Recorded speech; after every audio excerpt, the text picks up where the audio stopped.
The climb of Mount Everest is widely regarded as one of the most dangerous in the world. Facing rough terrain, sub-zero temperatures, and dangerously thin air, the hike claims several lives each year. Oftentimes, the conditions are too risky to retrieve the bodies, and they stay atop the mountain, serving as a reminder of the intense risks that lie ahead.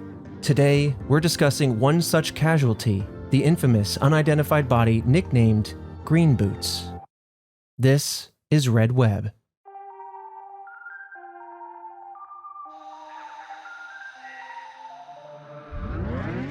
Welcome back, Task Force, to another episode of Red Web, the podcast all about unsolved mysteries, true crime, and the unknown. I'm your resident mystery enthusiast, Trevor Collins, and joining me hearing this mystery for the very first time, Alfredo Diaz. Nature's a terrifying place to be sometimes. You know, I don't touch grass for that reason. And I get like you have the rush, you want to do all kinds of stuff out there. Sometimes it's okay not to touch grass. Mountain climbers on Everest are the reason I stay inside playing video games. I think it's equivalent. Yeah, you know? That's the reason why. Dude, Mount Everest is definitely It's a beast. A spooky place. When you're at the top of that mountain, you are closer to international planes traveling at altitude than you are at sea level, which is gnarly. That's so cool, but also a fantastic achievement, right? It's probably something that most people can say that they have not done, but at the same time, the risk and even if you do get to the top, what that mountain can take from you physically and mentally, you got to weigh the pros and the cons. The trade-off is, you know, we see the world in a different way that no one else will see it. And, you know, I'm sure it's a moment that you remember for the rest of your life type thing. Mm-hmm. I don't know. I'm pretty risk avert, so I wouldn't risk it essentially. Sure. You know, I'm like a 1 cup of coffee a day guy. Mm-hmm. And so like, I don't want to get my caffeine tolerance up there. I would do the same with adrenaline junkiness. Yeah. I feel like, you know, I accomplish a couple of hills, maybe a couple mountains, and then I pull back. The thing is, Mount Everest is stunning. And it's an amazing achievement. But you're right. It is so dangerous. And in recent years, it's gotten more popular. We'll kind of talk about this. Oh, okay. And so it's gotten more deadly. The percentage of people that pass away trying to tackle this mountain has probably stayed the same, but with the increased population going to it, I've seen lines. It's like Disneyland at the top of the mountain at this point. What? Yeah. And so people will spend like all this money to get there. They'll spend weeks and months like acclimating, going up and down the mountain to then fully summit the thing. And then you have this very dangerous line where you have to spend precious time in the cold with supplemented oxygen. You have these tanks of oxygen because it's so thin up there. Mm-hmm. And so you can't just be kicking around. No. Every second is more deadly. Oh. It's wild, dude. Dude, I'll go to New York for like 2 days and want to come back home. I can't imagine spending weeks to try and get acclimated. You know, it couldn't be me. I got you. Yeah. It's just something that never crosses my mind in terms of Totally. like, and then just never have that urge to be like, yeah. No, it's something to envy for sure. But at the same time, when you really think about it, and we talk about someone like Green Boots, I mean, there are a lot of, and I'll get into all the statistics and things, but there's a lot of bodies left on that mountain. And morbidly, many of them have become landmarks. And what's really interesting is we know specifically who some of these people are, and they're almost forever resting place in what it will be. But in this case, there's a person named Green Boots who lies on this mountain, and we'll talk about why they have that nickname, when they kind of maybe arrived there. We'll break down everything we know about this mysterious person, and then, you know, there are a lot of theories that attempt to answer who they are. 2 of them are very strong. I think a lot of people tend to lean on at least one of these, so it is likely that we might know who this person is. But it's really interesting that, you know, it's almost like a true crime where Mother Nature is the criminal. You know, they're the ones that got away with murder here. And the question now is, who is this victim? So we're going to break it all down. We're going to talk about the mountain, how dangerous it is. We're going to talk about everything we know about Green Boots, and of course the theories. But as we dive in, as always, if you want to support the show directly for just $5 a month, you get weekly access to exclusives over at redwebpod.com. Join members like Matt Schaefer, who is a buff scientist, or our Squonk members Broman, Brett Omura, Gavin Day, just to name a few. And also, Fredo, I don't know if you've heard, Okay. but last week, we've released the Sippy Cup Pro. People have been clamoring for this thing, and we have the old model. It's like an orb. It would roll away from you, you know. It would sit still, but it could very well roll away from you. Yeah. It was more of a joke than function. Yes. And so now, you know, for the professional looking to sip on that knowledge, this podcast, you know, distills it all down. We put it in Fredo's little sippy cup and he suckles on it. So now you can do this. But we call it the Pro because, well, thanks to emerging technologies, we have a lot of features, okay? It can travel with you in a cup holder. Yeah. And you can take it to an office. The original Sippy Cup 1.0 could not be put into a cup holder. It could not be tamed. It was his own beast. Sippy Cup Pro, new, advanced, revolutionary. It is revolutionary, and it is pushing the bounds of what a cup can do. Yeah. By being a cup. By being a cup. That fits in where other cups fit. Look, okay. It's a new model. It's bigger. It's better. Absolutely. And some would say maybe you won't be so embarrassed to take it around. Right. Maybe that's the pro part, is you could bring it into the workplace and not be laughed at by your colleagues. But listen, it's a larger cup. It fits in a cup holder so you could take it anywhere. And this time it's insulated. So if you put your iced coffee in there, Fredo, I know you've been messing with matcha. You put that in there. I'm a matcha mother now. You know what I'm saying? The temperatures will stay. You'll be good. But you're a matcha man now. Matcha man Fredo now, Savage. All right. So sippycup.pro. That's right. We did get a website specifically for this. If you want to go check it out. Otherwise, if for some reason that breaks, we still have store.redwebpod.com. Get all your goodies there. But let's now summit Everest. Let's talk about the mountain and how dangerous it can be. Because, of course, it takes extensive training, specialized gear, altitude acclimation, and a guide just to think about taking on the world's tallest mountain. You know, I don't know if you've ever heard of the process of doing this, and I'm going to butcher it. I don't know it exactly, but you hit base camp, you work your way up the mountain, and you kind of have to zigzag up and down to get your body acclimated to the increasingly thin air as you continue to work your way up to what's called, aptly, the death zone, where you then need to supplement your oxygen with tanks, and frostbite can set in very quickly. That's what hits a lot of people on this mountain. Yeah, I'm going to say that. I mean, I'm assuming you climb, you lose limbs and stuff like that. It's the frostbite. Absolutely. And in these harsh conditions, some people fall asleep due to the fatigue of the hypothermia, and they never wake up. And I do believe that's what happened to this individual we're going to talk about today. But some more background to really paint this vivid, macabre picture. As of May 2024, 340 people or so have died while attempting to summit the mountain. Over the many decades, the mountain has claimed an average of 4.4 lives per year, but in recent years, that statistic has shot up due to the increased numbers of hikers. In fact, 2023 set the record as the most deadly year with 18 deaths just in that year. My God. And people are just like, cool, it is what it is. It's so interesting to me how accepted it is. It is kind of interesting how accepted it is. Not only that it is part of the risks, you know, but it is accepted. Death can happen. What's even more interesting is the fact that these bodies that have been on the mountain for sometimes decades become also just like, that's a landmark. That's just what you see as you climb this mountain, and you just kind of accept that. It's so weird that it, as you said, it's so innate in this effort. Yeah. I will respect from a distance. Yes. Mother Nature, you scary, and I respect that from sea level. So some of the bodies, as I've kind of talked about, have been recovered and identified, but there's an estimated 200 or so bodies that still remain on the mountain due to the risks involved with trying to retrieve them. It can be just as dangerous to go off the beaten trail or the expected trail to go retrieve these bodies, and now you have a cumbersome burden to take them back down. Sometimes snow melts and rocks move. It's precarious, to say the least, and many of these bodies have become landmarks, as I mentioned, along the path, and a reminder of the perilous nature of the climb that these hikers are on. So this leads us now to Green Boots, the moniker given to one such lost soul whose identity, again, remains a mystery. To start off, I do have an image for you. Task Force, I do want to say this image is broadly available. We're not going to put it here in this video, but if you want to go look it up, you can. I will say you don't see anything outside of the suit and the boots and everything, but for sensitivity's sake, it is a dead body, and so with respect, I won't be publishing that in this episode. But Fredo, with that said, here is that image for you. Oh, wow. It's a body.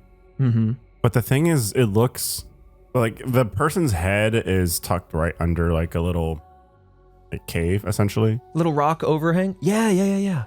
It looks like it's, he's got his gear. The gear looks fresh and brand new. There's a couple of tanks over there still too that they left there. And the person looks like someone right then and there just laid down and took a picture. It doesn't look like they look preserved. Yes. You can't see them. You see the clothing, and the clothing looks preserved and intact. Absolutely. New, actually. Yeah. Wow. I think that's one of the oddest aspects of these things is that everybody who passes on this mountain, it almost looks like it could just be somebody sleeping It does. right now. Yes. Right? Somebody who's alive and could get up at any moment. It is one of the weirdest. I almost lack the words for it, but you're totally right. And as you can see, they got their name Green Boots for the neon green boots that they are wearing. And this particular individual is located on the mountain's northeast ridge. So according to OutsideOnline.com, the northeast ridge is considered the more dangerous trek to take, given the increased exposure to the wind and the cold, just by the way that the atmosphere and weather works in the area, but also because it's a more technical climb, thereby this climb to the summit is actually a little bit more deadly. There's a higher death toll statistically. There's also the southern side. And so when I'm talking about some of the base camps and things, I believe the north and south treks have slightly different base camp altitudes. And there are also almost a dozen, give or take, paths on the way up, but there's two major ridges, so to speak. But yeah, the northeast ridge is what we're going to be talking about. So I think it's wild to just even go. I mean, it's dangerous already, but then to be like, okay, I'll go to the more dangerous side. Oh my goodness. yeah, I guess it depends on the climber. If they're looking for something a little bit more challenging, it's already challenging, so to speak. But maybe if you're going to do the world's hardest climb, you're going to do maybe that 2% more difficult area, the north side versus the south. I don't know. But either way, Green Boots' body sits at 27,890 feet, which is 5.28 miles in elevation. And as you see, this body is tucked into this kind of alcove, almost this small cave, now known as Green Boots Cave. And for our international listeners, that is 8.5 kilometers in altitude. Now, the earliest documentation of Green Boots is in a 1996 documentary entitled Summit Fever, which followed a man named Brian Blessed in his final attempt to climb Mount Everest at the age of 60 years old. That's pretty wild. Now, in this documentary, Green Boots is actually referred to as an Indian climber who tried to find shelter. Now, it's interesting that they have some of these details on nationality, and it's unclear if they knew who this person was or how exactly they might have known Green Boots' nationality. But I will say, two of the prominent theorized people that this person might be are Indian climbers. Okay. And so maybe they had some of the information that we have now. We'll talk about that. It's interesting that there's some kind of like registry or something like that kind of like clocks everybody. Yeah, I mean, I guess the situation you'll find is that they know the teams that conquer the mountain and go on to it. We know, for instance, that Green Boots might have been part of several parties that featured several losses. Green Boots might have been part of 3 people who disappeared, and so it comes down to, well, who of those 3 or which of those groups did Green Boots kind of belong to? Because many people pass away on the mountain and might not ever be found again. They slip into a ravine and then get covered in snow, and then that lasts for years, you know? Yeah, my goodness. Yeah. Dude, there's a spot at the top where you're kind of using a rope and sliding along, and this is where, if there's a line, this is where it gets more deadly and more terrifying, but because you have to pass people on this thin ridge, but you slide along this thing holding onto this rope, and there have been times where people right there slip off and are just quietly disappear, and they are never seen again. There was a whole documentary about a team, and have been several teams that have lost their lives on this mountain, but one in particular, there was a movie made about them, and this happened to one of their members, and it's just so scary because there's no boogeyman. It's just something that can happen. That, like, you could be fine and dandy chatting with somebody, conquering one of the world's greatest adrenaline rushes. Yep. And then just one small mistake later, you're just gone. Jesus. It's wild. That's, man, a lot of brave people. A lot of brave people. Truly. So talking now about that documentary, Brian Blessed, the team for that documentary did meet several different groups of climbers at their advanced base camp, and one of those teams was from India. And so maybe this is why they inferred that it was an Indian climber who Green Boots might have been. Either way, that's kind of some speculation, but I did think it was interesting because that documentary would be so timely to some of the theoretical people this could be, just based on when those people went missing. So, like I've said about many of these bodies, Green Boot has become a landmark of sorts for the people on the climb on the northern route of the mountain. Essentially, upon passing Green Boots, climbers would know that they had around 1,148 feet left before they would reach the summit, which is about 350 meters. Not all that far left. In addition to that, Green Boots is also an indication that the climber is now in the death zone, which begins at 26,247 feet. But the death zone gets its name not because of, well, I guess, yes, because of how deadly it is, but it's deadly because of this reason, because of the altitude at that point. It's kind of the threshold where climbers have decided that is where you definitely need supplemental oxygen tanks because the air is just too thin. You can't catch your breath. You will essentially suffocate or succumb to the cold at that point. And so, for various reasons, it is the death zone. Yeah, it makes a lot of sense. Very still terrifying. I also forgot that like they have different base camps at different elevations. It's not necessarily just like all the way at the bottom. You know, you travel to a certain height and then you set up base camp even higher and higher. Yep. And then you have to go down sometimes and then go back up again. And man, like hopefully technology, I would want to say, I don't know, has technology made it easier? Has like the advancement in like outdoor gear been efficient enough? Is that also the reason why so many people want to go out now because they feel like they could go out and be more comfortable? I don't know. That's a good question. I would say that yes, definitely since people first started trying to tackle this mountain over 100 years ago, climbing gear has gotten a lot better. I believe the first deaths, and this is just going off the dome, were reported at least in the 1920s, if not before then. And the first person to summit it, I believe, was in the 50s. Then it was kind of calm. Like there wasn't a lot of people attempting it either side of that decade. But then in the 70s, it started to become more of a thing. And I think you're onto something. Gear got good enough for more and more hikers or climbers to attempt this climb. And maybe with social media, plus the advent of new gear, lighter weight, better materials, more insulating, maybe you can carry more oxygen with less weight, things like that have emboldened people to take on this climb. But still, man, it doesn't change the fact that it's still deadly. And I'm kind of blown away that just 2 years ago was the deadliest year on record. Yeah, I mean, I agree. It's probably social media. Social media paints this picture of like all the good times that someone is having, right? It's all curated. And so they're seeing how awesome and how adventurous and how it creates this like want and need to do something. And, you know, I'm sure they're not posting, or most people aren't posting like, hey, these are the dangers. This is how much it costs. It was like, look how cool my photo op is. You know what I mean? Yeah. Yeah. I can see the world. Dude, yeah, you're right. Social media is the highlight reel of everybody. Yeah. But I gotta imagine if you summit Everest and that's on your, that's how you retire your Instagram, you know, like that is the highlight. I'm out. Where do you go from there? Yeah. Space or the Marianas Trench, you know?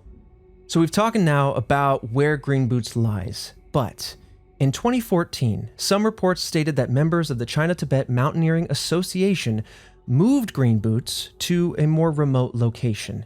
It's unclear where exactly Green Boots has moved to or why this was done, but some have suggested it was to give the body a more discreet resting place further away from the main climbing path and away from the direct winds, basically as a way to respect the body a little bit and not have it be that every climber sees Green Boots right off the path. Now, some speculate that it was simply out of respect, while others believe that it was due to the increasing number of climbers each year. It could have been a little bit of both, but it's also unclear why the body was not taken down fully off the mountain for a proper burial outside of maybe just the danger of it. However, in 2017, conflicting reports arose regarding Green Boots being moved or being in the same spot. So these newer reports claimed that Green Boots actually stayed in the same spot, but their body had been covered with stones to make them less visible and also kind of do a bit of a burial, so to speak. With that said, to add some confusion to this, I've also read reports where people combine these two and say that in 2014, the body was moved, and then in 2017, the body was covered up with these stones. It's hard to say, but we do know that the China-Tibet Mountaineering Association manages the northern route of this mountain, and there have been several occasions over the years where bodies have been moved, but rarely, it seems, do they give further explanations as to where or why they do what they do. I would assume it's out of respect to the body, whether it's unknown or known, and maybe as a way to respect the privacy of their death and move it from the path, but that's my own conjecture. But over the years, it's been done, and I would assume maybe that's why.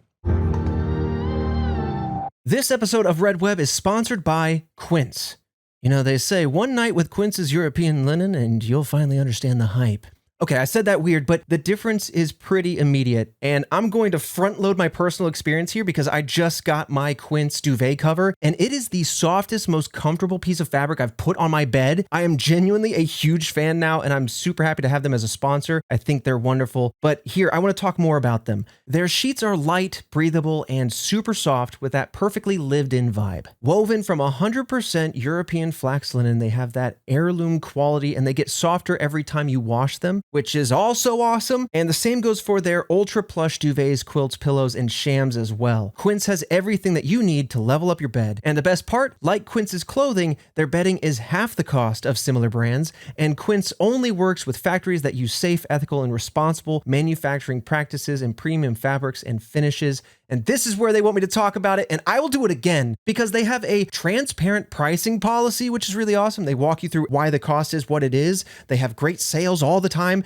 and their stuff, again, is super soft. So if you're looking for really good bedding, linens, blankets, pillow covers, anything like that, I can't recommend them enough for all those reasons. And let your bed match the season with cool, relaxed bedding from Quince. Go to quince.com/redweb for free shipping on your order and 365-day returns. That's QUINCE.com/redweb to get free shipping and 365-day returns. Quince.com/redweb.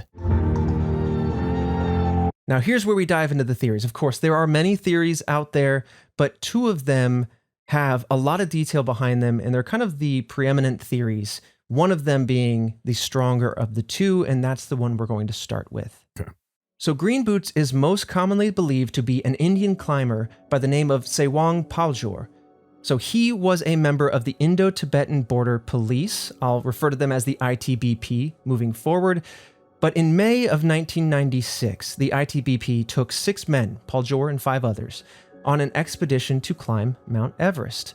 They were the first team to climb the north face of the mountain that season, and they were tasked with fixing the jumbled ropes on the ascending climb. So there's basically some ropes that both help guide the path, but also offer ways of either securing the climber with a carabiner to the mountain or as a way to kind of pull yourself along, just to make the path a little bit more guided and a little bit safer. And some of those had been jumbled, so they're off to go fix those. I assume these are very experienced climbers themselves. Yeah. On May 10th, they began their final ascent to reach the summit. However, once the group reached Camp 4, located at about 23,000 feet, a blizzard hit the team. Now, 3 of these men, half the group, then began their descent back down the mountain as they were already showing signs of frostbite. However, Paljor and 2 of the others, Sewang Samanla and Dorje Murup, continued their ascent towards the summit. Around 3:45 p.m. Nepal time, the trio radioed down to base camp that they had, in fact, reached the summit. Their team back at base camp at this point becomes a little concerned.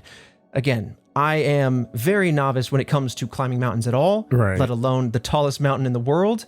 But the base camp is kind of expressing concern at this point because they consider 3:45 p.m. to be quite late to be at the peak of the mountain. You need to make it back down below the death zone so you can then camp out, spend the night, So there's a lot of things that you have to do to get back, and it does take some time. You can't go rushing. Death zone, man. It's gnarly. Yeah. I can only imagine how many climbers get, a few feet in the relative scale of this whole thing, can see the summit and go, I have to go back. I could push and make it. Yeah. But if I do, the 99% chance I will perish on the way back because it becomes untenable. It's guaranteed odds. Yeah. And it just goes up exponentially the longer you're in the death zone. So according to reports, Saman-La instructed Murup and Paljor to begin their descent. Interestingly, while he stayed behind to perform religious ceremonies. Again, I say interestingly, not because of the religious ceremonies, it is an incredible place to be, but because they are experienced climbers, and I would imagine that he too would know that it would be a bit late. So whether they knew the weather conditions or had some confidence, maybe he was like, I can make it back okay, I will be fine. Either way, it was later argued whether the three actually reached the summit or not at all. This started to kind of come up for debate. Maybe they had done what they needed with the ropes, maybe they didn't hit the summit but got close enough. Some believe that due to low visibility, they had reached what they thought was the summit but was actually 500 feet short of the summit. There are a few points on the ridge that kind of look like that. But Saman-La, Murup, and Paljor, all three of them, never made it back to their highest camp point. And I believe all of them have, that day disappeared. On this particular day, there were three other groups that had also set out to reach the summit, with many of those groups not far behind this ITBP group. So these groups included groups from Taiwan, a New Zealand-based travel group named Adventurous Consultants, and the Mountain Madness team, a team that traveled in from Washington State. The mountain had seen a recent spike in climbers due to increased publicity and good climbing conditions. And so this kind of goes back a little bit to our conjecture about social media. Maybe social media has only increased the publicity of the thing and that feat. And then you also got climbing teams. Was it Mountain Madness? Yeah, Adventure Consultants and Mountain Madness. Adventure Consultants and Mountain Madness. Yeah. I bet they got matching shirts or jerseys or something. Like 100%. You dig under all the layers, Superman, they open up their 5 jackets and it's like you see their little logo. So the following day, right? Remember, this is May 10th. The following day, this is where things get a little fuzzy, but May 11th, a Japanese climbing group named Fukuoka, that team had begun their final ascent to the summit. So they're really not that far behind, just a day. Now, it was reported that they came across the 3 missing ITBP climbers, but they were unaware that they had been reported as missing. So somehow they mistakenly believed them to be part of the Taiwanese climbing group and not the ITBP climbers. And either way, they wouldn't have known that anybody was missing at the point that they saw these 3. So a few details here. It's unclear why exactly they believed this, why they believed it was the Taiwanese group, because the Taiwanese group had made their ascent the day prior, just as the Indian group did. So would the Japanese group had seen either? Maybe, maybe not. Could it have been the ITBP climbers that had made it the next day, somehow camped out and survived? We don't know. But the climbers were fully covered with gear and goggles, and they were kind of far enough away that the 2 groups didn't speak, and so maybe this is where assumptions kind of came into the picture. But it does offer some detail as to what might have happened on the mountain that day. But with that said, the Fukuoka team did speak with members of the ITBP back at Camp 3 and had tried to then dispatch 3 Sherpas upon learning of the missing Indian climbers. But at this point in the day, it was kind of too late for anybody to go attempt this rescue mission. And so again, we're at a point where if they're missing and they're not able to radio back, it is a very perilous situation and odds are not looking good. And I do want to say that the Sherpa people, I'm sure many people who are aware of Everest have heard of the Sherpa people, but they are an ethnic group local to the mountainous regions of Nepal, India, and the Tibetan Autonomous Region of China. The term is often used to describe guides on Everest expeditions, and oftentimes even experienced groups enlist the help of Sherpa guides to guide them along this very dangerous trek. Yeah, I mean, why not? It's so dangerous, and you're already spending the time and the money. This is already a luxury thing. Spend the extra money to get someone that's a professional that can be there when things go south, because it's not like this leisurely route. Things can change, things can shift. It's unpredictable. You're going to the extremes of nature. It's well worth the money. Yeah. To have a guide that can kind of see what the weather's doing, can kind of assess each situation as necessary, and make, honestly, the difficult calls when ego is in play. Yeah. When you're trying to tackle a challenge and push yourself, and you are one of the world's leading climbers, yeah, you want to push yourself, but sometimes you need somebody who is experienced to say, hey, this is too dangerous. We need to take it back. I know it's going to delay the summit, or maybe it will end your whole trip, but it's worth doing this. Yes. Now, on May 15th, an official from the Indian Mountaineering Federation, Captain Kohli, accused the Fukuoka team of abandoning the ITBP members, refusing to aid in their rescue, leading to their deaths. It's unclear if Captain Kohli was aware of the attempt to then dispatch the Sherpas when they actually were made aware of their missing nature. So when he made this accusation, we don't know if he was fully informed of all the details. The Fukuoka team, of course, then denied these claims, and the ITBP settled that the Fukuoka team did not abandon or refuse aid, and eventually Captain Kohli later retracted his statement. But, I mean, tensions are high on the mountain. It's never easy, ever, to lose a colleague or somebody who is part of your team. But it did get a little hairy at that point, where they're like ships in the night, and we don't know if it were the 3 missing individuals or 3 members of a different group. True. It's wild too. I mean, I guess it's like, I don't know. You think like the government would kind of like sign off on things and be like, hey, we at least need your name, contact information. All right, go. There'd be like a checkpoint or something like that. Yeah. I mean, when you have 2 independent groups tackling a mountain, they probably signed some sort of waiver that says, you do this, you're on your own. This is on you. Lost life, limb, whatever, it's on you at this point. And so once you're past that threshold, anything that happens in the snowy climb, whoever you see, it's probably, I mean, that's why there's so many unknown bodies out there. Yeah, it's true. But I see what, the instinct is there. You would hope that there's some sort of record. And the thing is, the record is there. We know that people die. It's just a matter of the question, who are each of these individuals? Sometimes we know. Mm-hmm. Like in the case of Sleeping Beauty, we'll talk about her as we wrap up, Frances Arsentiev. Or in the case of Green Boots, we don't, which is kind of like, it just feels like it's right there at your fingertips. I know. But it's not, It's wild because it's a place that's so dangerous, yet isn't as guarded as I thought it would be. In terms of just like laying down just some sort of organization around being able to go up there. Yeah. The fact that you can go up there and then pass away and then people don't know who you are or whatnot is a little wild. And then also it's like, well, did the group not know who you were? Is that not reported? You know what I mean? Oh, our friend passed away and you have nothing to say about it. Yeah. I mean, I feel like there's got to be some rules that I'm just woefully uninformed about, because I didn't really start researching into the rules of like how to get the climb started. But you're right. It does feel like this just is some extra dangerous spot on the earth that one could just show up at and put themselves in harm's way.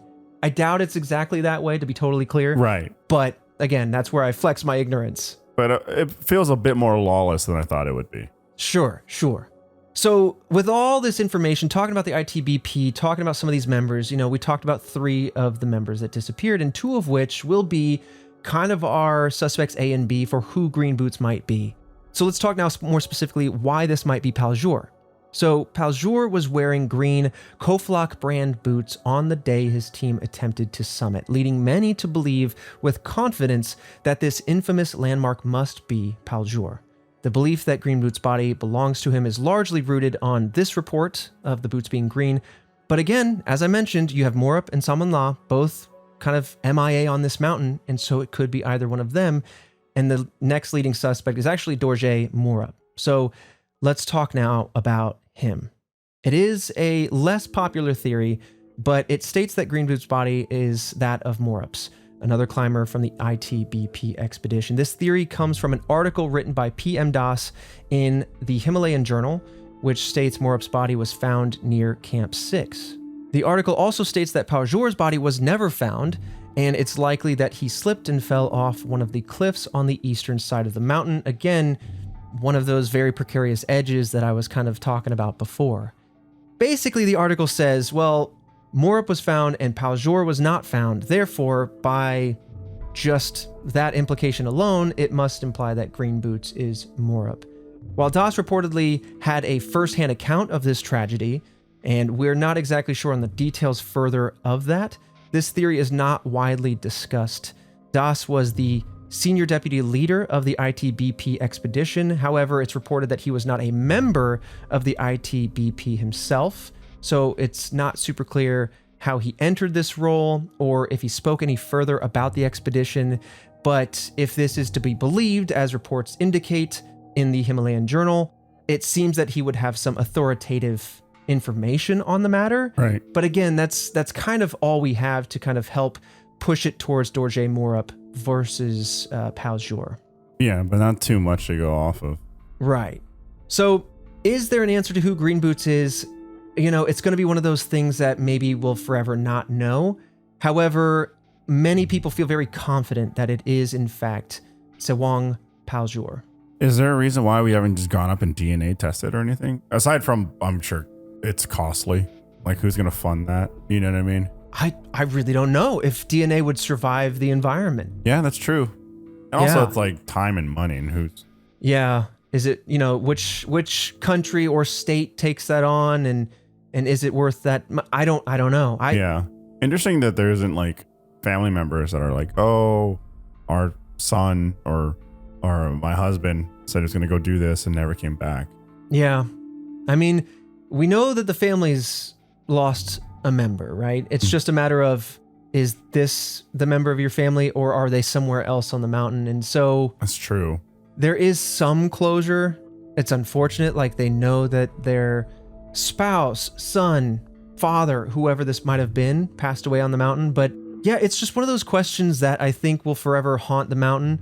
The question of who is Green Boots is one of the most preeminent questions as far as like all of the unidentified bodies on the mountain, specifically because the body became such a landmark for at least 20 years before it was then either moved and or buried with rocks.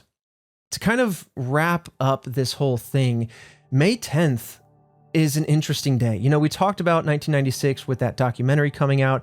Maybe the timeliness of that documentary offered some information. You also have the fact that May 10th itself was, at the time, the deadliest day in Mount Everest history. Oh. And so it's so interesting that one of the most infamous landmarks or bodies on the mountain stems from that specific day, like a monument to just exactly how dangerous this place can be. But people still want to go. So people still want to tackle it. And I get it. You know, I just don't have adrenaline like that for me running through my veins. I'm not sitting here going like, I gotta conquer this. I gotta go even bigger. I'm like, I'm good being safe. To be ironic a little bit, you know, I took you rock climbing last weekend. That was your first time. I didn't even think about this episode when I did that, when we invited you out to go rock climbing. And you're a natural, I gotta say. But yeah, we'll keep you humbled so you don't end up tackling a mountain like this. I'm gonna stay indoors and I'm gonna stay on the low level walls. Yeah. I think you could do it. But let's just keep it theoretical, Let's you just know? keep it theoretical. Yeah. I'll picture it. There he is. Wow, look at that. In a t-shirt. All right. Whoa, he did it in a t-shirt. Oh, crazy. Anyways, back to reality. But to talk about that morbid day, that May 10th, 1996, including the 3 members of the ITBP, the mountain claimed 8 lives that day. And since then, it remains the mountain's 3rd deadliest day. And so we talk about these deadly years and we talk about gear getting better, but we also talk about more people going. And it seems like as time goes on, we push the limit of which year is the most deadly, which day is the most deadly. And so the 90s held the deadliest, then it was maybe 10 to 15 years after that, and now it's 2023. Now, Green Boots joins the ranks of 200 or so bodies resting on the mountain. There are other individuals that have their identities known. For example, as I mentioned before, Sleeping Beauty, a woman named Frances Arsentiev, who passed away after attempting to climb the summit with her husband on May 1998. Again, it's just one of those horrible, morbidly odd moments where you can look up these photos and see them on the mountain filled with life, and then you can see photos of them in their final forever resting place, and it looks like no time has passed. There's something, I don't want to say uncanny valley, but it hits that portion of your brain where it does the same thing that the uncanny valley does, where it's just like, it's just weird. It's like reality's broken in some way. Yeah. And of course, the name comes from the almost peaceful way it seems that she was laid on the ground, sleeping. Very similar, as you described, to, Green Boots. In fact, there's another climber I wanted to mention. In 2006, a man named David Sharp was discovered in Green Boots Cave suffering from hypothermia. While another climber stopped to check on him on the way up, there was no real way to help this person, at least not safely. David Sharp eventually died of extreme cold in that cave after being seen by one of these other climbers. Again, reiterating both the dangers and precarious nature of this climb and the death zone, but it kind of showed that Green Boots Cave might have been a natural reprieve, a place where somebody who was suffering from the cold or frostbite or lack of oxygen might have wanted to kind of set down to rest. I mean, if you are oxygen deprived and suffering from hypothermia, your body gets very exhausted. And I've read that it's kind of like falling asleep. And that's why a lot of these bodies are like this. And David Sharp did eventually pass away that day in kind of upright position with his arms on his knees. Again, very macabre images online if you wanted Task Force to go see them. But yeah, in that very same cave. And it kind of made me think more humanly about this situation, because it's easy to dissociate from the whole situation. You think about Sawang Paljur, you think about Dorje Morup, and you think about them coming down the mountain. Maybe their third member stayed back, and maybe they were seen by Fukuoka, maybe they weren't. But either way, I can picture now as maybe they sat down in this cave to kind of rest, and then they realized the dangers of doing that, and Morup or one of the other members has to then leave their person behind because it's just too dangerous. You want to help, much like you want to summit the mountain, but you almost know that by making a certain decision, you lock in your own fate. Right. And so like these are those tough decisions that I feel this mountain forces upon some very unfortunate few. I don't know, man. I don't want to get too dour on the whole thing, but it's so mind-blowing, this whole mountain and kind of the story behind this potential identity of Green Boots. I agree. It's gnarly. And just how accessible it is wild to me. I still can't get over that. Yeah. But I'm curious. Usually I ask you this at the top of the show, but here we are at the end. You've heard all the details. Had you known about Green Boots, let alone much about Mount Everest as we entered into this episode? I mean, I knew of Mount Everest. I knew that it was dangerous and you climb, be at different elevations. You lose different appendages or limbs because of frostbite, that people die on the side of it. But I didn't really know that people would pass away and be hard to identify.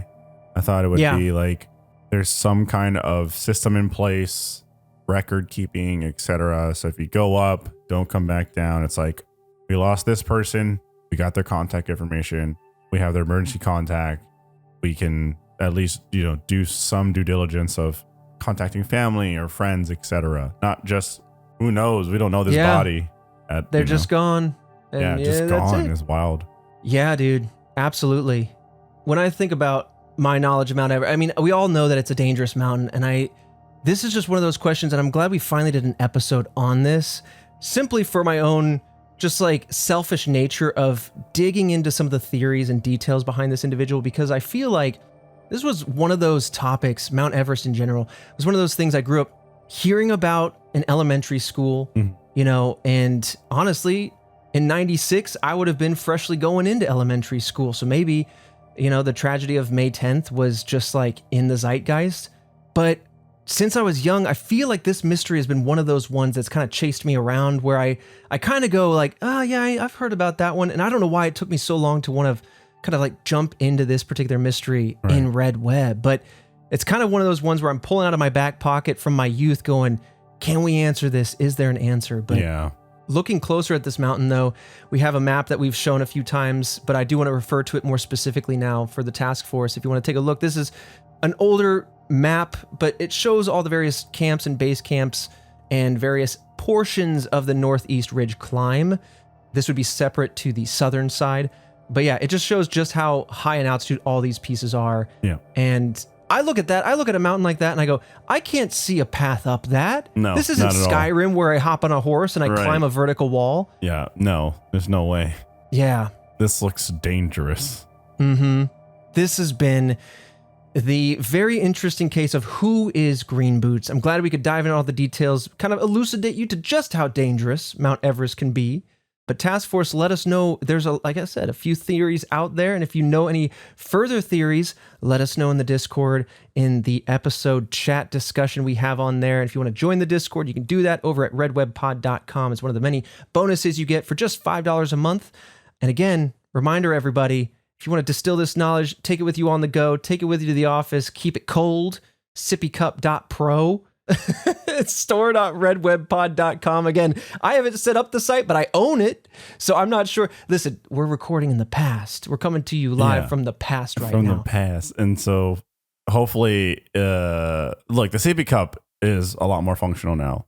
Hopefully the site is functional as well. Yes.